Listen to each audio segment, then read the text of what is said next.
हम लोग ये अश्वमेध यज्ञ कर रहे हैं और आज राम सीता जी का यहाँ पर पूजा अर्चन किए हैं, तो रामायण के अनुसार हम लोग अपने जीवन को चला पाए, तो ये बड़ी सार्थकता होगी इस तरह के यज्ञ अनुष्ठान का।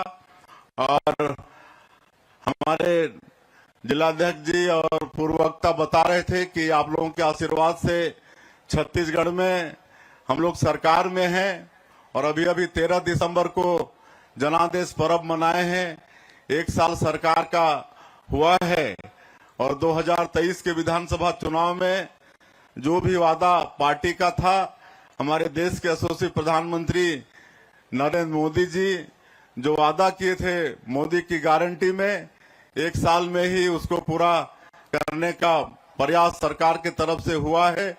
चाहे वो प्रधानमंत्री आवास हो, 5 साल 18 लाख लोग पिछली सरकार में प्रधानमंत्री आवास से वंचित हो गए थे और हमारे मोदी जी का वादा था कि मुख्यमंत्री का पहला काम होगा कि वो 18 लाख गरीबों का पक्का आवास स्वीकृत करेगा। और आप लोगों को बताते हुए गौरव हो रहा है कि 13 दिसंबर 2023 को हम लोग शपथ लिए और अगले ही दिन 14 दिसंबर 2023 को प्रधानमंत्री आवास की स्वीकृति पहला कैबिनेट बुलाकर दे दिए। आज बनना शुरू हो गया है और लगातार स्वीकृति हो रही है। कई जगह जा रहे हैं तो हम लोग उनको गृह प्रवेश भी करा रहे हैं। आज धान का कटोरा कहलाता है, वैसे हमारा ये देश कृषि प्रधान देश है, तो अन्नदाताओं के लिए भी सरकार चिंता कर रही है। 21 क्विंटल प्रति एकड़ धान खरीद रहे हैं, 3100 रुपया धान का कीमत भी दे रहे हैं, 2 साल का बकाया बोनस भी दिए। आज 70 लाख से ज्यादा विवाहित हमारी माता बहनों के खाता में हर महीना 1000 रुपया महतारी बंधन योजना का पैसा जा रहा है। आज हमारे ट्राइबल क्षेत्र में तेंदुपत्ता का कीमत 4000 से बढ़ा के 5500 प्रति मानक बोरा कर दिए हैं। आज रामलला दर्शन योजना भी शुरू किए हैं। आप सबको बताते हुए गौरव हो रहा है कि 1 साल के अंदर में 20,000 से ज्यादा राम भक्त सरकारी योजना से सरकार के रामलला दर्शन योजना का लाभ लेकर भगवान राम का दर्शन करके आ गए हैं। आप पूछिएगा जो होके आए हैं, हम भी पूछते हैं तो बताते हैं कि बाबू अगर हम लोग अपने पैसे से जाते तो शायद इतनी अच्छी व्यवस्था नहीं होती, लेकिन आपके सरकार की व्यवस्था बहुत अच्छी है। तो रामलला दर्शन योजना भी हम लोग शुरू किए हैं। और अभी हमारे उत्तर प्रदेश के मुख्यमंत्री योगी आदित्यनाथ जी 2 मंत्री को छत्तीसगढ़ भेजे थे। आप सबको मालूम होगा कि प्रयागराज में इस साल महाकुंभ का आयोजन हो रहा है, जो 12 साल में एक बार होता है। तो पूरे छत्तीसगढ़ वासियों को वहां के मुख्यमंत्री जी का निमंत्रण है, तो उनके निमंत्रण को मैं भी आप लोगों को बता रहा हूं कि आप सब लोग आने वाले मतलब महाकुंभ में जाएं। मुख्यमंत्री जी का आह्वान है और पुण्य के भागी बने।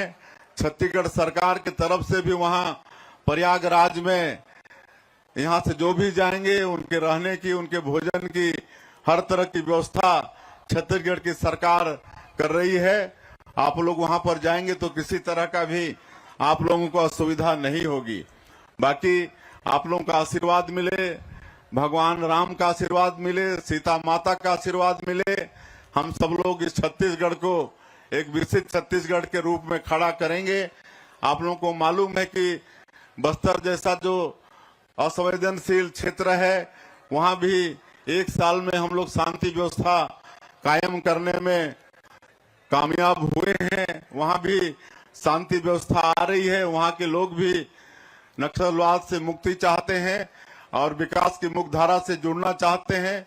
अभी हम लोग नियत नेलानार योजना उस क्षेत्र में चला रहे हैं और उसके माध्यम से आज 95 से ज्यादा गांव वहां पर सड़क, बिजली, पानी सब कुछ वहां पर पहुंचा रहे हैं। उनके घरों में नल द्वारा पानी पहुंचा रहे हैं, राशन पहुंचा रहे हैं।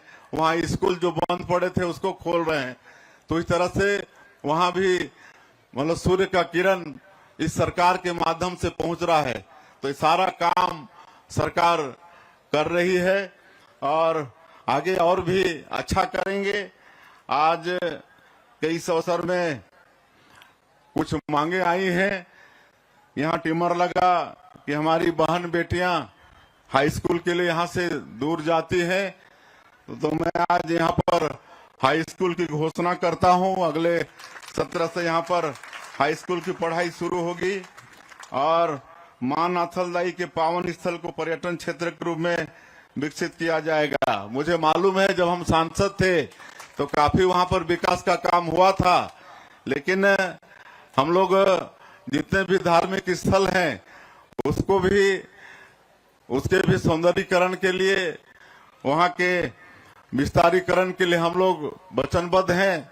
तो नाथलदाई के पावन स्थल को भी फिर से और क्या कर सकते हैं, समिति वालों से चर्चा करके उस पर भी हम लोग चर्चा करेंगे। और टिमर लगा में उप स्वास्थ्य केंद्र को प्राथमिक स्वास्थ्य केंद्र के रूप में उन्नयन करने की भी मांग आई है, तो मैं इसकी भी घोषणा करता हूं। और मैं एक बार फिर से आयोजन समिति को और समस्त ग्रामवासियों को आज के इस आयोजन में हम लोग को बुलाए, हम लोग का सम्मान किया और इस अश्वमेघ यज्ञ का फल पूरे छत्तीसगढ़ वासियों को ही नहीं देशवासियों को मिले और ये छत्तीसगढ़ उत्तरोत्तर विकास करे, ऐसा आज के इस अवसर में कामना करते हुए और टिमर लगा और इस क्षेत्र में हमेशा खुशहाली हो, मां नाथलदाई का आशीर्वाद मिले, भगवान राम का मिले, सीता माता का मिले, पवन पुत्र हनुमान का मिले, ऐसा मैं विश्वास करते हुए अपनी बात समाप्त करता हूं। जय हिंद, जय छत्तीसगढ़।